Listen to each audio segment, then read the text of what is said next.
BJJ demands a lot from your body.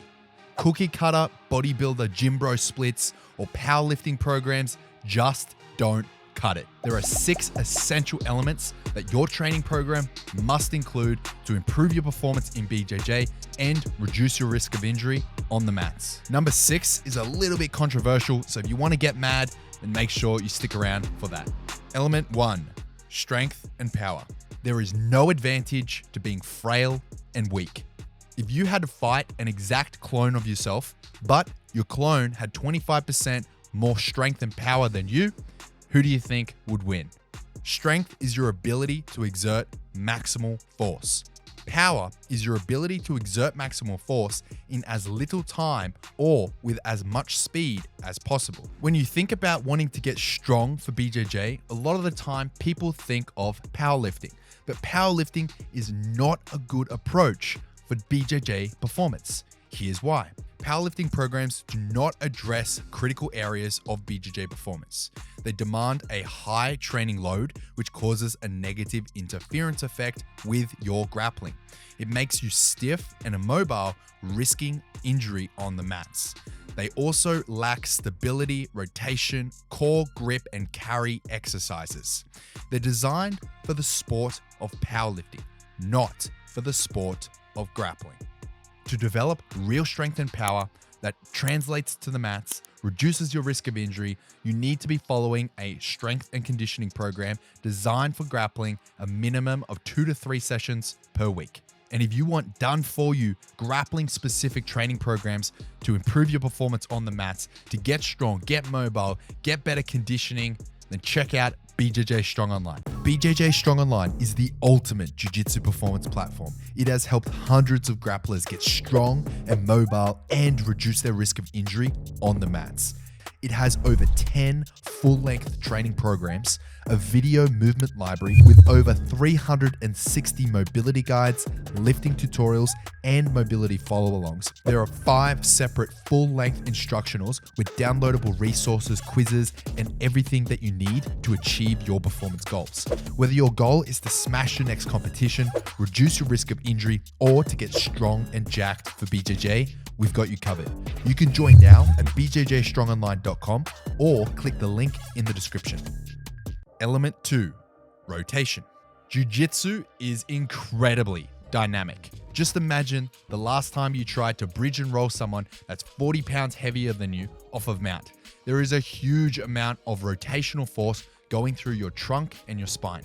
A lot of your standard cookie cutter programs out there neglect rotation because they're not designed for sports performance. But rotation is a critical element to a BJJ strength and conditioning program. Incorporate explosive rotational and anti-rotation exercises into your training. Here are just some examples.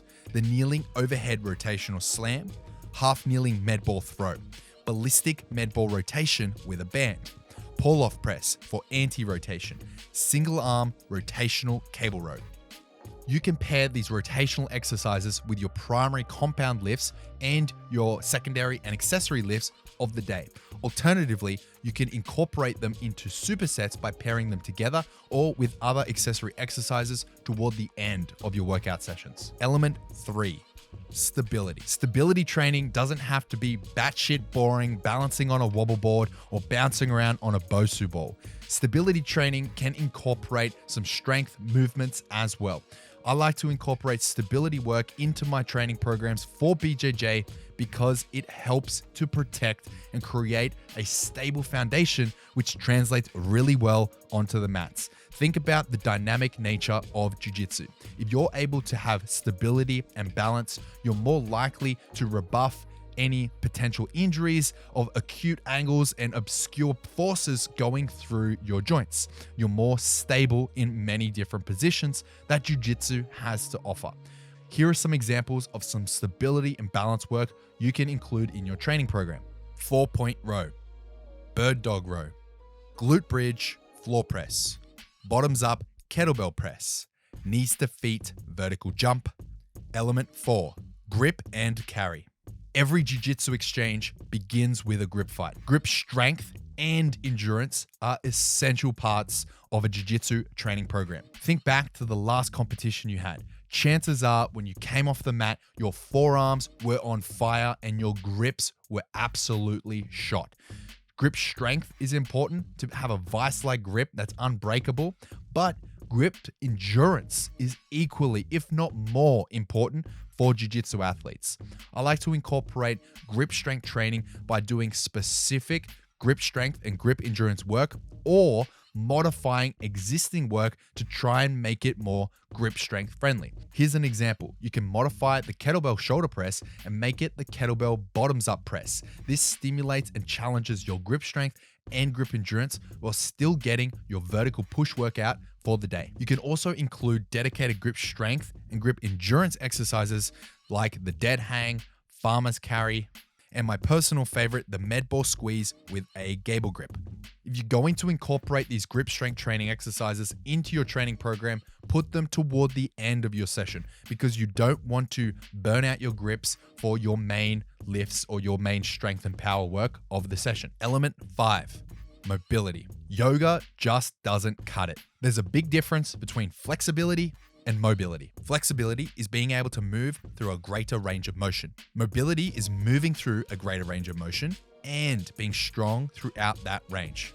In some cases, being too flexible can actually be a danger in jiu-jitsu, particularly if you do not have stability and strength in that flexibility range.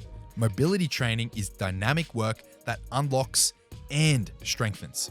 Here are some examples of mobility work you can incorporate into your training program. Cossack squat progressions, working up to the weighted Cossack squat. Jefferson curl progressions, working up to a weighted deficit Jefferson curl. Dynamic pigeon, weighted YWTs, modified downward dog, and resistance band, modified downward dog, resistance band lat openers. And if you want to level up your mobility specifically for grappling and get strong at the same time, then check out BJJ Move, available on BJJ Strong Online. Element 6, endurance and VO2 max. Just roll more is terrible advice for improving your cardio for BJJ. Here's why. A study published in 2018 found evidence to suggest that hard BJJ rolling is insufficient to improve your cardio fitness as measured by your VO2 max. When I train more BJJ, I get better at cardio. This is total bullshit. Correlation does not equal causation. Yes, it's true that if you're coming off the couch into jiu-jitsu, yes, your cardio is going to improve because you're going from doing nothing to doing something. But the improvement is only up to a certain ceiling effect. What you're seeing when you train more jiu-jitsu, when you're rolling more per week, is you're seeing your movement efficiency improve. Movement efficiency means that you're using less of your cardio gas tank and you're getting more out of your existing cardio gas tank. You're able to do more with less. Let's think about your cardio fitness like the gas tank of a car. If you fill the exact same amount of gas into two different cars and then drive them under the exact same conditions for as long as possible until they run out of fuel, which car is going to last longer? The one with the best fuel efficiency. The more jiu-jitsu you train, the more efficient your movements become, the less gas you use from your tank. But it doesn't increase or improve your actual gas tank reserves, so that when you really need it, say in a competition, when you're redlining and you're going your maximum intensity possible, you don't have any extra gas to give and you gas out. There are 3 conditioning training methods I utilize for jiu-jitsu specific conditioning work. 1, aerobic base training. Perform low intensity, steady state LISS cardio in the zone 2 heart rate range, which is approximately less than 70% of your maximum heart rate. Do these cardio bouts for a minimum of 20 minutes and optimally 45 to 60 minutes per session. 2, VO2 max training. Perform intense bouts of maximal or near maximal cardio efforts followed by short rest periods. My preferred method here is the 4x4x4 VO2 max cardio intervals. Perform 4 rounds of 4 minutes, 90% maximum effort, not to be confused with heart rate, followed by 4 minutes of rest in between each round. A common question or a concern that I get is, how can I possibly maintain 90% of my maximum effort for a full 4 minutes? Well, you're trying to maintain your maximum effort sustainable for that 4 minutes. So toward the end of the 4 minutes, you shouldn't have slowed down or reduced your speed, but you should be pretty damn fatigued. You should need the full 4 minutes to recover in between bouts. In terms of what cardio exercise you do for these 4x4x4s, it's completely up to you. 3, work capacity. Perform sustained efforts of medium intensity muscular endurance exercises. A good way to tackle this style of conditioning work is circuit training. You can choose some different work capacity movements and combine them in a circuit. The key here is to keep moving. Reduce your rest time to as minimum as possible and keep your work capacity going. For example, you can take the sled push to sled drag to bear crawl. Do 1 minute each protocol, or set yourself a distance goal and repeat for as many rounds as you can without stopping. You can change the circuit structure, add more exercises, throw in things like kettlebell swings or whatever alternative exercise that you would like to perform your work capacity. The key here is to keep moving and don't stop, putting it all together. An effective training program for grappling performance and to reduce your risk of injury on the mats incorporates all 6 of these elements, or at least the vast majority of them. And if you want a training program that incorporates all of these elements into one, then check out the programs available at BJJ Strong Online, the ultimate performance resource for grapplers.